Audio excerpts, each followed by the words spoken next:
యేసయ్యా నీ కొరకు కనిపెట్టుకొను వారికి నా వలన సిగ్గు కలుగనీయక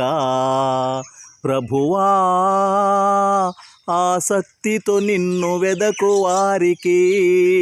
నా వలన అవమానం కలుగనీయక శత్రువు చేతికి చిక్కకుండా నన్ను ఉద్ధరించితివి